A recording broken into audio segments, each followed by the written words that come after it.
ಅವನೊಬ್ಬ ತರುಣ ಕಲಾವಿದ, ಪಟ್ಟಣಕ್ಕೆ ಬಂದಿದ್ದ. ಚಿತ್ರಕಲೆ ಕಲಿಬೇಕು ಅಂತ ಆಸೆ ಅವನಿಗೆ. ಒಳ್ಳೆ ಕಲಾವಿದ, ಗುರುಗಳು ಹುಡ್ಕೊಂಬಂದ. ದೊಡ್ಡ ಕಲಾಶಾಲೆ ದೊಡ್ಡ ಗುರುಗಳು, ಬಹಳ ಪ್ರಸಿದ್ಧರಾದವರು. ಅವ್ರು ಅವನು ಒಪ್ಕೊಂಡ್ಬಿಟ್ರು. ಅವನಿಗೆ ಏನ್ ಸ್ವರ್ಗ ಮುಟ್ಟದಂಗಾಯ್ತು.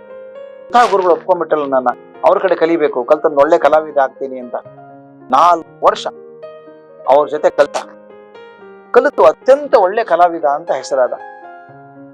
ಒಂದು ಆಸೆ, ನಾನ್ 4 ವರ್ಷ ಕಲ್ತಿದ್ದೀನಲ್ಲ, ಕಲ್ತ ಸರಿ ಇದೆ ಅಂತ ಜನ ಮೆಚ್ಚುತ್ತಾರ, ನನ್ನ ಒಪ್ಕೋತಾರ, ನೋಡ್ಬೇಕು ಅಂತ ಏನ್ ಮಾಡಿದ, ಒಂದು ದೊಡ್ಡದು 6 ಅಡಿ 4 ಅಡಿ ಕ್ಯಾನ್ವಾಸ್ ಮೇಲೆ ಚಿತ್ರ ಬರೆದ.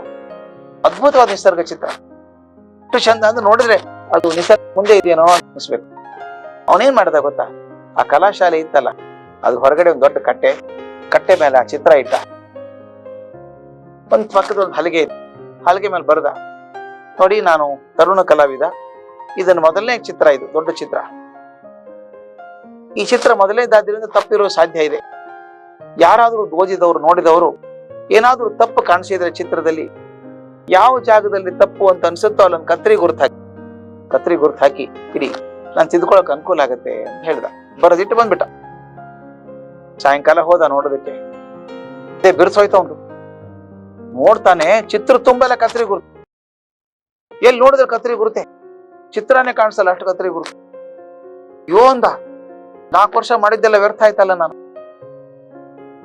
ನನ್ನ ಸಣ್ಣ ಸಾಮಾನ್ಯ ಜನರಿಗೆ ತಪ್ಪು ಕಾಣಿಸೋದಾದ್ರೆ ಇನ್ನು ಖ್ಯಾತ ಕಲಾವಿದರಿಗೆ ಹೆಂಗ್ ಕಾಣಿಸ್ಬೇಕು? ನಾನು ವ್ಯರ್ಥ ಆಯ್ತು ಜನ್ಮ. 4 ವರ್ಷ ನಂದು ಅಲ್ದೇನೆ ಗುರುಗಳ ಸಮಯನೂ ಹಾಳು ಮಾಡ್ಬಿಟ್ಟೆ, ಬೇಜಾರಾಯ್ತು. ಇನ್ನು ಊರಿಗೆ ಹೋಗೋದ್ ವಾಸಿ ನಾನು ಇರಬಾರ್ದು ಅಂತ ಗುರುಗಳ ಹೇಳ್ದ. ಗುರು ಹೇಳಿದ್ರೆ ಏನ್ ದಡ್ಡ ಇದ್ಯೋ ನೀನು ಕಲಾವಿದ ಒಳ್ಳೆಯವನಲ್ಲ ಅಂತ ಯಾರು ಹೇಳಿದ್ರು? ನೀನು ಅತ್ಯಂತ ಒಳ್ಳೆ ಕಲಾವಿದ, ಇನ್ನೂ ದೊಡ್ಡವನಾಗ್ತಿ, ಎತ್ತರಕ್ಕೆ ಹೋಗ್ತೀಯ ನೀನು. ಇಲ್ಲ, ಆಯ್ತು ನೋಡಿ, ಚಿತ್ರದ ಕತ್ರಿ ಗುರುತೆ ಬಂದಿದ್ದಾವೆ, ಇಟ್ಟು ತಪ್ಕೊಂಡು ಹಿಡಿದಾರೆ ಜನ ಅಂತ.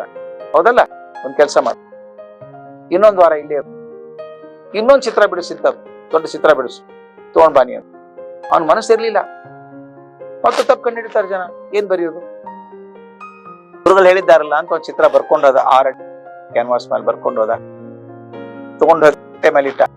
ಗುರುಗಳು ಒಂದು ಹಲಿಗೆಯಲ್ಲಿ ಬರ್ಕೊಂಡ್ ಬಂದ್ಬಿಟ್ಟಿದ್ರು, ಅವಾಗ ಸಿದ್ಧ ಮಾಡ್ಕೊಂಡ್ ಬಂದಿದ್ದಾರೆ. ಏನ್ ಬರ್ದಿದ್ರು ಗೊತ್ತಾ ಅದ್ರ ಮೇಲೆ? ಇದು ನನ್ನ ಮೊದಲನೇ ಚಿತ್ರ, ನಾ ತರುಣ ಕಲಾವಿದ, ಇದನ್ನ ದಯವಿಟ್ಟು ಗಮನಿಸಿ. ಇದ್ರಲ್ಲಿ ಏನಾದ್ರೂ ತಪ್ಪು ಕಂಡ್ರೆ ಈ ಪಕ್ಕದಲ್ಲಿ ಬಣ್ಣ ಇಟ್ಟಿದ್ದೇನೆ, ಕುಂಚ ಇಟ್ಟಿದ್ದೇನೆ, 16 ಕುಂಚ 16 ಬಣ್ಣ ಇಟ್ಟಿದ್ದೇನೆ. ದಯವಿಟ್ಟು ಆ ಚಿತ್ರವನ್ನು ಸರಿಪಡಿಸಿ. ಕತ್ರಿ ಹಾಕೋದಲ್ಲ, ಬಣ್ಣ ತಗೊಂಡು ಚಿತ್ರವನ್ನು ಸರಿಪಡಿಸ್ಬೇಕು. ಆದ್ರೆ ಅದರ ಮೂಲ ಚಿತ್ರದ ರೂಪ ಕೆಡಬಾರ್ದು. ಚಿತ್ರದ ಮೂಲ ರೂಪ ಕೆಡದ ಹಾಗೆ ದಯವಿಟ್ಟು ಅದನ್ನ ಚಿತ್ರವನ್ನು ಬದಲಾಯಿಸಿ ಅಂತ ಬರೆದಿಟ್ಟ.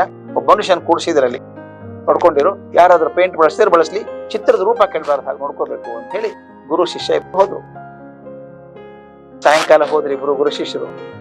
ಏನಾಗಿತ್ತು ಗೊತ್ತಾ, ಆ ಇಡೀ ಚಿತ್ರದ ಮೇಲೆ ಒಂದೇ ಒಂದು ಬದಲಾವಣೆ ಕೂಡ ಇರ್ಲಿಲ್ಲ, ಒಬ್ಬರು ಬಣ್ಣ ಹಾಕಿರ್ಲಿಲ್ಲ. ಅದು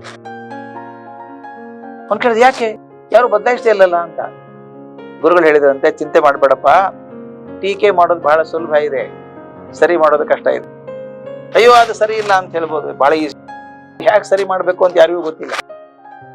ಅದರಿಂದ ದಯವಿಟ್ಟು ತಿಳ್ಕೊ ಮಗು, ಇವತ್ತಲ್ಲ ಇನ್ನ 20 ವರ್ಷ ಆದ್ಮೇಲೆ ಚಿತ್ರ ಬಿಡಿಸಿದ್ರು ಕೂಡ ಟೀಕೆ ಮಾಡೋರು ಇದ್ದೇ ಇರ್ತಾರೆ. ತಲೆ ಕೆಟ್ಕೋಬೇಡ.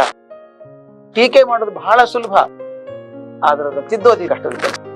ನಿಜವಾದ ಕಲಾವಿದ ಏನ್ ಮಾಡ್ತಾನೆ ಅಂದ್ರೆ ತಪ್ಪನ್ನ ತಿದ್ದುತ್ತಾನೆ, ಬರೀ ತಪ್ಪು ಅಂತ ಹೇಳಲ್ಲ. ನೀನು ಆ ಕಲಾವಿದ ಆಗ್ಬೇಕು.